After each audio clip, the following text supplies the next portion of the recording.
What up, YouTube? It's your boy Darius. We're about to watch "What to the Slave is the Fourth of July Descendants of Frederick Douglass speech." NPR. I just made a Fourth of July video on my opinion channel. I'll post that link onto this video. Make sure you guys check that out. But what we're gonna do, we're about to react to the Frederick Douglass descendants reading his speech. So let's get to it. On July 5th, 1852, Frederick Douglass stood before a vigilance group and gave one of his most famous speeches. What to the slave is the 4th of July. Do I look there or there? We have quite a few Frederick Douglass descendants to read excerpts from that speech. My name is Alexa Ann Watson, and I am the great-great-great-granddaughter of Frederick Douglass is my great-great-great-great-granddaughter of Frederick Douglass. I am the great-great-great-great-grandchild. I've been counting on my fingers since I was like 5. It's crazy. It's crazy. Like Frederick Douglass, he died 1895, I think. Yeah, 1895. And yeah, his descendant, they still look just like him too, even though they're like generation removed from Frederick Douglass. That is crazy. That's how strong genetic is. You know where even after all these years, your descendants still look like you. Wow, Frederick Douglass got strong genes. This is the 4th of July. It is the birthday of your national independence and of your political freedom. Fellow citizens, I shall not presume to dwell at length on the associations that cluster about this day. The simple story of it is that 76 years ago, You know what's funny? A lot of the old speeches, how can I compare it to the new speeches? Like a lot of the old speeches, they were more eloquent as opposed to today's speech. But then again, it's been bastardized by people like Trump. And man, if you guys check out my Bryson Gray video, I got more dislike than any other time I would be worried, but I knew I would get a bunch of dislike by a bunch of Trumpers. And honestly, it's funny to me. I'm still laughing at this moment. But let's finish hearing this speech. People of this country were British subjects. Oppression makes a wise man mad. Your fathers were wise men, and if they did not go mad, they became restive under this treatment. With brave men, there's always a remedy for oppression. They succeeded, and today you reap the fruits of their success. Wow. The freedom gained is yours, and you... This speech came out in 1852. Wow, so that's 169 years ago? Correct me if I'm wrong, but I think I'm right. 169 years ago. So and it's still relevant to this day because think about it for a moment. How many of our white counterparts still benefit from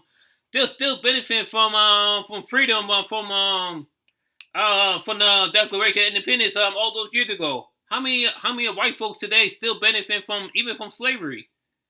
And how many African Americans has still bear the fruit of slavery?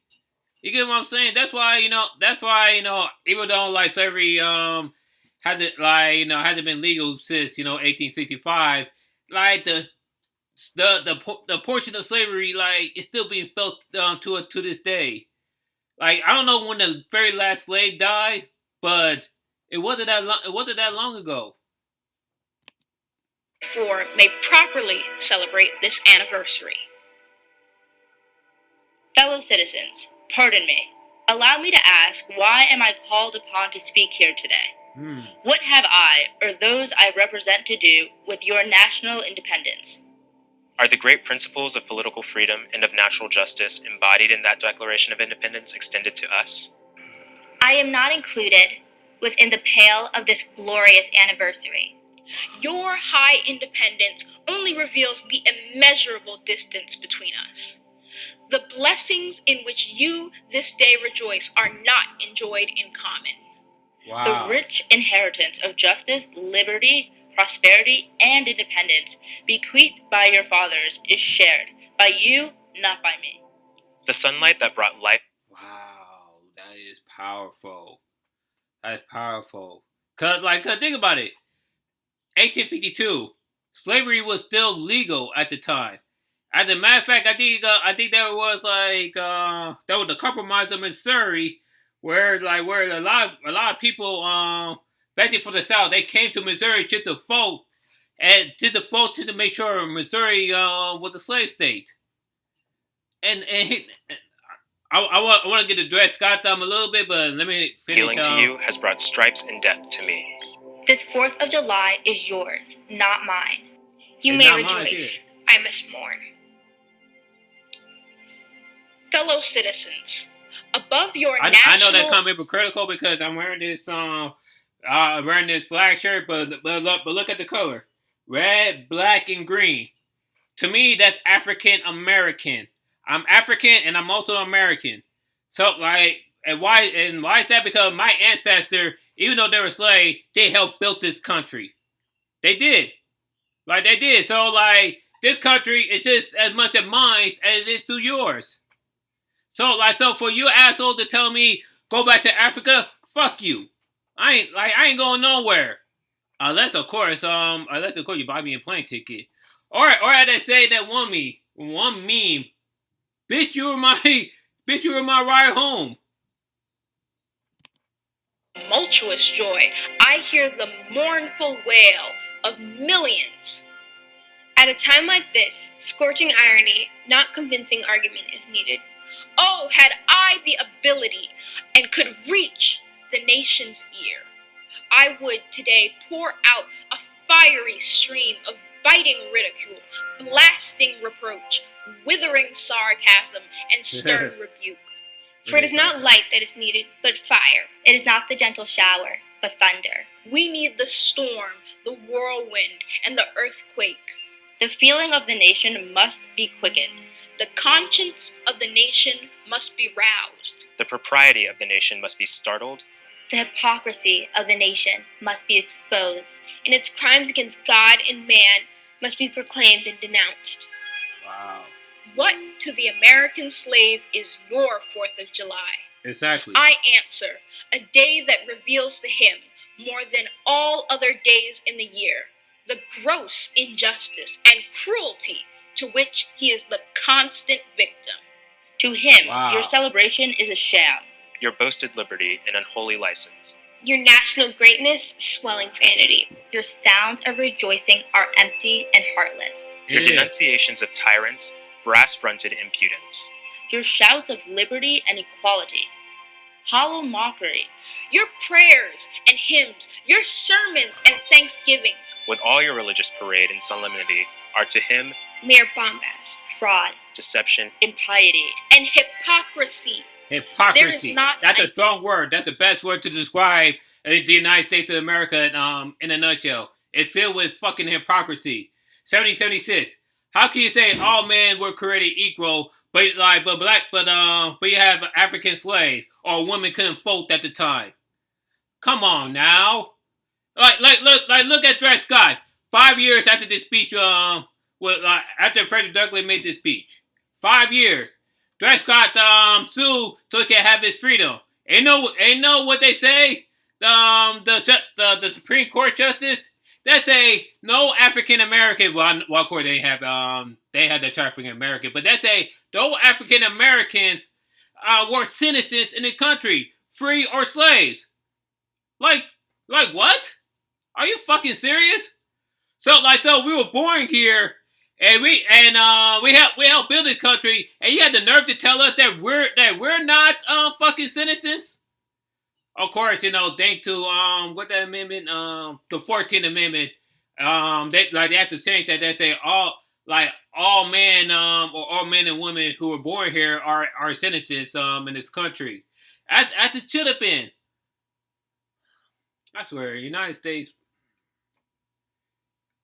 We have come far, but we still have a long way to go. That's all I gotta say about that. Nation on the earth guilty of practices more shocking and bloody than are the people of these United States at this very hour. Wow. Allow me to say in conclusion, Notwithstanding the dark picture I have this day presented of the state of the nation, I do not despair of this country.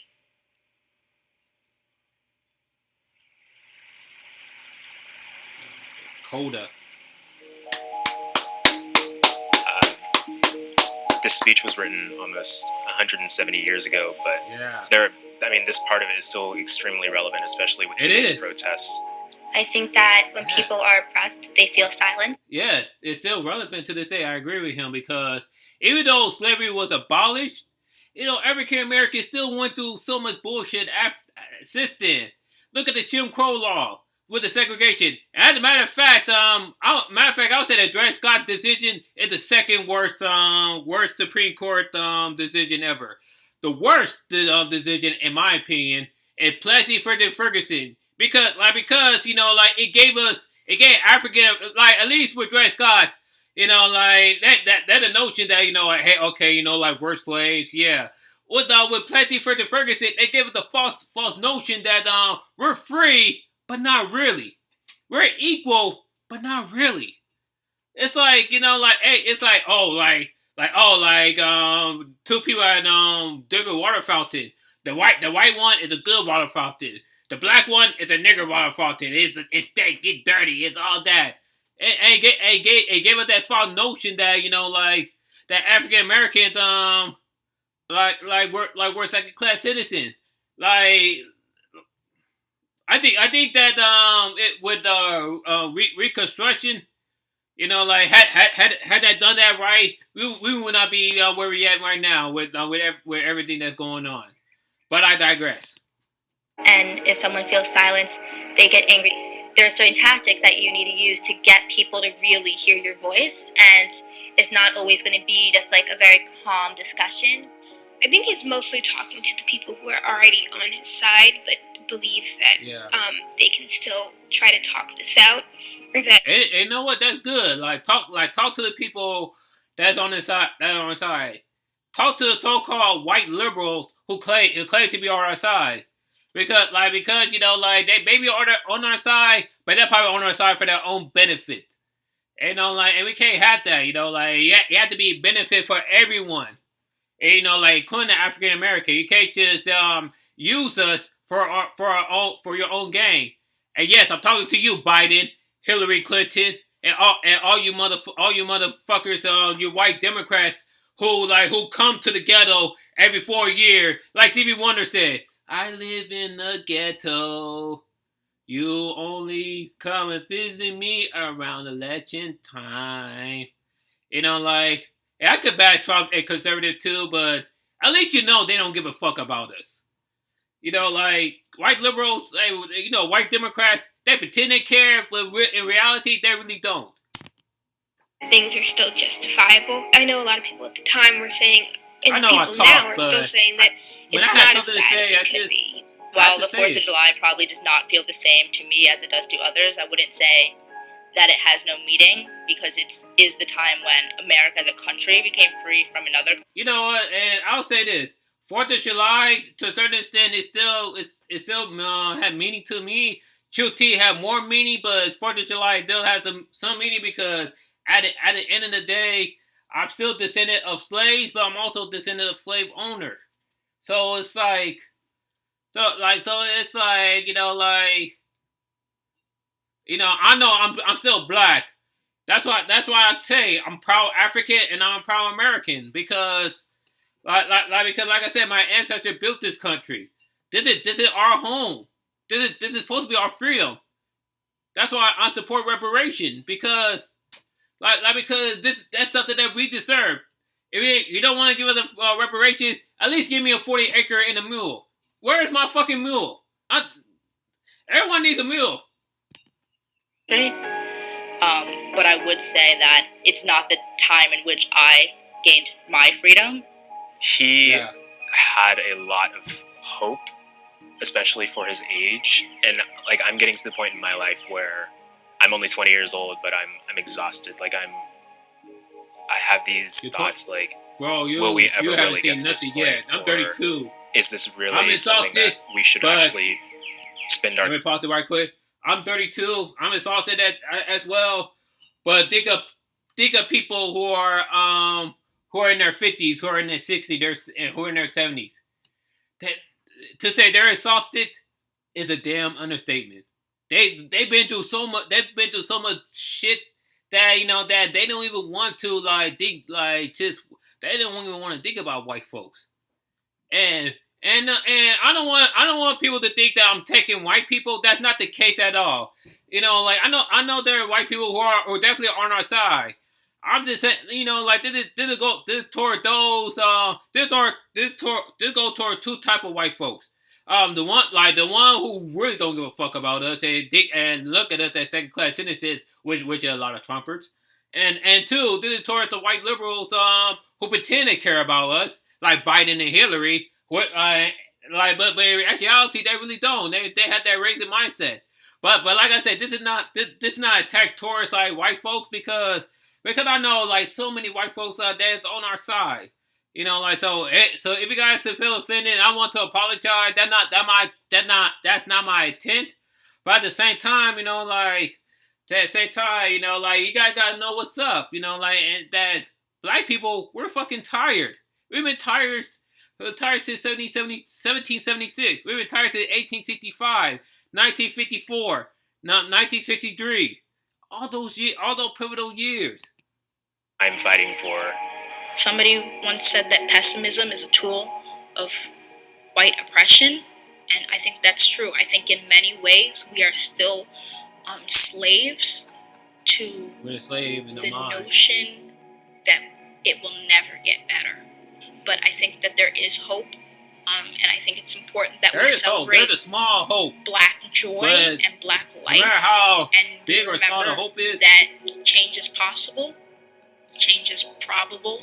Hope is still there. And that there's hope. Like Sam Cooke said, a long time coming, but I know a change gonna come. Oh, yes, it is. With that being said, thank you guys for watching. What do you guys think of 4th of July as a whole?